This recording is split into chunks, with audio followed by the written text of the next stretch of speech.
கோப்பியம் உண்மையும் பின்னணியும். நெல்லை மாவட்டம் சுத்தமல்லியில் மாற்று சமூகத்து இளைஞரை காதலித்து வந்த சகோதரியை உடன் பிறந்த சகோதரரை அரிவாளால் வெட்டி கொலை செய்த அதிர வைக்கும் பயங்கர சம்பவத்தை பற்றி இப்போது பார்ப்போம்.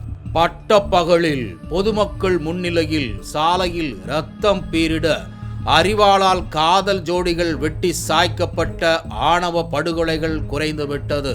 ஆனால் அது இன்றைக்கு சத்தமே இல்லாமல் வீட்டிற்குள்ளேயே சகோதரனாலும் வீட்டில் உள்ள பெண்மணிகளாலும் சாதிய அடையாளங்களை மறைத்து குடும்ப பிரச்சனையின் சாயத்தை பூசி மிகவும் ஜரூராக ஆணவ கொலைகள் அரங்கேற்றப்பட்டு வருகின்றன என்பதுதான் அதிர வைக்கும் உண்மை.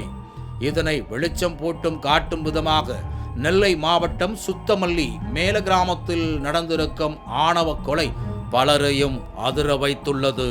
நெல்லை மாவட்டம் சுத்தமல்லி மேல கிராம பகுதியைச் சேர்ந்தவரான ஆறுமுகம் கண்ணகி தம்பதியினர். இவருக்கு அடுத்ததாக ராகுல் மற்றும் முத்துகிருஷ்ணன் ஆகிய 2 மகன்களும் உள்ளனர். ஆறுமுகம் விவசாயம் செய்து வரும் நிலையில் இவருடைய மகள் ராமலட்சுமி கங்கை கொண்டான் சிப்காட்டில் உள்ள தனியார் சோலார் நிறுவனத்தில் ஊழியராக பணிபுரிந்து வந்துள்ளார். அதே போல இவருடைய சகோதரர்களான ராகுல் சென்னை வண்ணாரப்பேட்டையில் உள்ள ஒரு ஜவுளி கடையிலும் மற்றொருவரான முத்துகிருஷ்ணன் நாங்குநேரியில் உள்ள ஒரு ஹோட்டலில் கேஷியராகவும் பணிபுரிந்து வந்துள்ளனர். இந்த நிலையில் கடந்த 4 நாட்களுக்கு முன்பு இரவு ராமலட்சுமியின் செல்போன் பார்த்து கொண்டிருந்தார். அவரது பெற்றோர் வீட்டின் பின்புறம் கால்நடைகளுக்கு உணவு வைத்துக் கொண்டிருந்தனர். அப்போது ராமலட்சுமிக்கு அவரது சகோதரர் முத்துகிருஷ்ணனுக்கும் திடீரென வாக்குவாதம் ஏற்பட்டு உள்ளது.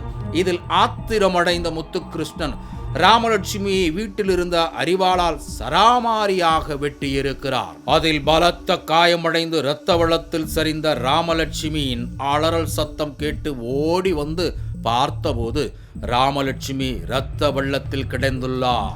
இதனை கண்டு அதிர்ச்சியடைந்த அக்கம் பக்கத்தினர் உடனடியாக இது குறித்து போலீசாருக்கு தகவல் அளித்துள்ளனர். பின்னர் தகவலின் பேரில் அங்கு வந்த சுத்தமல்லி போலீசார் இரத்த வெள்ளத்தில் கிடந்த ராமலட்சுமியை மீட்டு அரசு மருத்துவமனைக்கு அனுப்பி வைத்தனர். ஆனால் அங்கு அவரை பரிசோதித்த மருத்துவர்கள் அவர் ஏற்கனவே இறந்துவிட்டதாக தெரிவித்துள்ளனர். இதனைத் தொடர்ந்து ராமலட்சுமியின் உடலை பிரேத பரிசோதனைக்கு அனுப்பி வைத்தார். இந்த சம்பவம் தொடர்பாக வழக்கு பதிவு செய்து விசாரணை நடத்தினர். பின்னர் கொலை செய்த முத்துகிருஷ்ணனை கைது செய்த போலீசார் அவரிடம் நடத்திய முதற்கட்ட விசாரணையில் ராமலட்சுமி அடிக்கடி செல்போன் பார்த்து கொண்டிருந்ததால் அதனை கண்டித்ததாகவும் அதனால் ஏற்பட்ட வாய் தகராறில் ஆத்திரத்தில் இந்த கொலையை செய்ததாகவும் போலீஸ் தரப்பில் கூறப்படுவதாக சொல்லப்படுகிறது. இதனைத் தொடர்ந்து கைது செய்யப்பட்ட முத்துகிருஷ்ணனை நீதிமன்றத்தில் ஆஜர்படுத்தி போலீசார் சிறையில் அடைத்தனர்.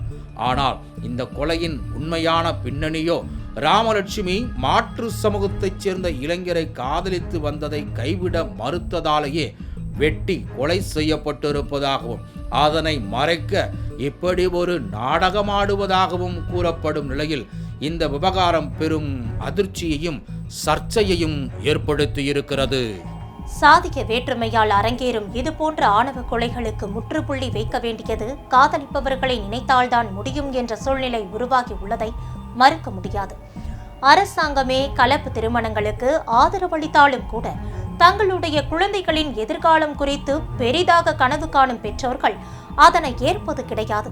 இதற்கு சாதிய பாகுபாடுகளும் அந்தஸ்தும் மட்டுமே முக்கிய காரணமாக இருக்கும் நிலையில் காதலிக்கும் ஆணும் பெண்ணும் யாரும் எதிர்ப்பு தெரிவிக்க முடியாத அளவிற்கு தங்களுடைய நிலையை உயர்த்தி கொள்ள வேண்டும் என்பதே பெற்றோர்களின் அறிவுரையாக உள்ளது.